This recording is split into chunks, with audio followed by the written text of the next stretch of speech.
We continue now at the top of Daf Kuf Chaf Chesam and Aleph Meseches Bava Basra. This is Bava Basra Daf 128a. On the previous summit, Rabbi Abba sent to Rabbi Yosef Bar Chama the following ruling. Let's say a person says, "You have my slave," and the person says, "I did not steal your slave. Rather, you sold it to me, or atanesato li b'matan, or you gave it to me as a gift." But he says, "Ritzoncha yishava v'tol. If you want, I'll let you take an oath, and then you can take your slave back." Now, he really doesn't have to offer him the right to take an oath in order to get the slave back, but he offers him that he can take an oath to get his slave back. V'nishben, the person does take an oath, then in fact this person stole the slave from him. So the halach is eino yachol lachzor bo. The halach is he's not able to retract his offer of taking the oath. In other words, he offered him the ability to take an oath and get back the slave. Now he takes him up on it and he actually takes the oath. He is going to get that slave from the person. But the Gemara continues, "My kamashmal," and what exactly is Rabbi Abba teaching us? Tanina, we already learned this in a Mishnah Meseches Sanhedrin. Amar lo nemon olai Abba, nemon olai avicha. If a person says that I trust my father to be a judge, I trust your father, or nemon olai shlosha roi bakar, I trust these three cattle herders. Rabbi Meir says, Yachol lachzor bo. Rabbi Meir says, the person is able to retract. He said that my father was believed. He said your father was believed to be a judge, but he doesn't actually have to follow through. But the Chachamim say, Eino Yachol lachzor bo. He's not able to retract. Once he says, Namon olai Abba, so whatever the father rules, that's going to be considered to be the ruling. And so therefore it seems that Rabbi Abba is teaching the same thing as the Chachamim. And the Gemara says, Hakamash Malon, what Rabbi Abba is teaching us is, Deve'etein loch machlokas, that this machlokas tanoim in the Mishnah and Sanhedrin is not only in a situation where the ruling would involve him forgiving something, let's say it would involve him forgiving something that is owed to him, but even in a situation where the father issues a ruling and now this person has to pay, even in that situation, the Chachamim would say, Eino yachol lachzor bo, he has to follow the ruling and actually pay, just like in this case, the person has to actually give the eved when he offered him the ability to take the oath in order to collect the eved. So he's teaching us that the machlokas is even in a situation of etein loch, where the person actually has to give something, and also v'halacha k'divrei chachamim, and teaching that the halacha is like the chachamim in this Mishnah in Sanhedrin.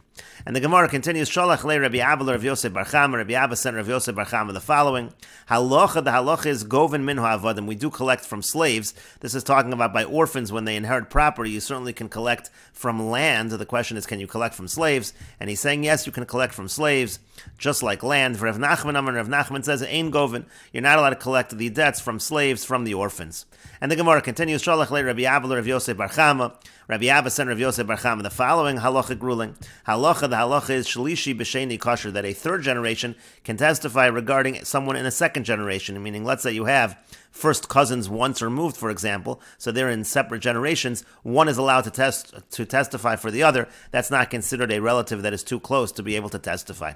Rava says, af barishon, even when you're talking about first generation, what that would mean is that a person can testify even regarding his great uncle. And the Gemara continues, Mar bar Ravashi achsher ba'abba da'abba. Mar bar Ravashi said a person can even testify about his grandfather, the father of his father. That would be the idea of a Rishon and Shlishi, but even if he's a direct descendant, not like a great uncle. But the Gemara says, Veles hilchasa kemar bar Ravashi. The halacha is not like Mar bar Ravashi. And the Rashbam explains, Bi'abba di'abba sheyoid haben lo'avi aviv, that a son can testify for the father of his father, kagon ben Chanoch, like the son of Chanoch, Meid l'Ruven, would testify for Ruven. Da'ainu shlishi barishon, that's similar to a case of a third generation to a first generation. However, Veles hilchasa kamar bar Ravashi, that's not the halacha. Tivnei vonim uvnei vnei bonim, because when you're talking about grandsons or great-grandsons, ad elef doros, even to 1,000 generations, lo ya'idu, that they can't testify lavo, same for their fathers. The ben yerech avivu, because his son is considered like an extension of his father. This only applies if it is not direct descendants. That's when we say these different generations can testify for one another. And the Gemara continues, Shalach le Rabbi Abba Rav Yosef Bar Chama. Rabbi Abba sent to Rav Yosef Bar Chama the following ruling: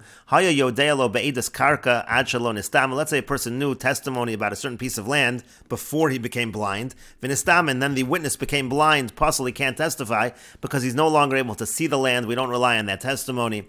Ushmuel Amr, and Shmuel says kosher. He's still able to testify after the mechavin mitzrano. It's possible for him to know in his mind what the boundaries are. Alvo galimalo, but to testify about a garment, about a cloak, that he can't do.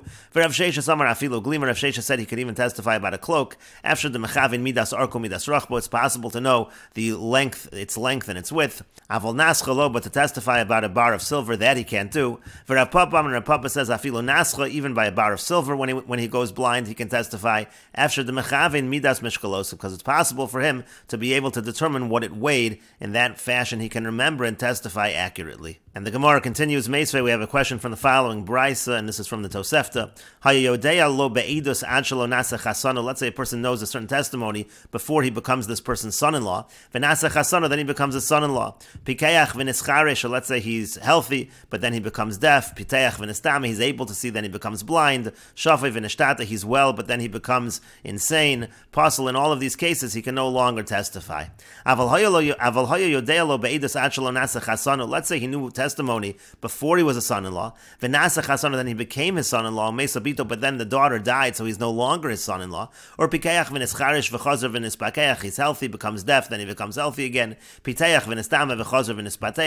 to see, then he can't see, then he's able to see again. He's well, he becomes insane, then he becomes well again. Kosher, in all of these cases, he's kosher. This is the rule. If in the beginning or the end he's disqualified, then he's disqualified. But if in the beginning and the end he's qualified, so the fact that he was disqualified in the middle does not matter, and we will continue with this discussion in the next video on Daf Kuf Chav Ches Amud Beis.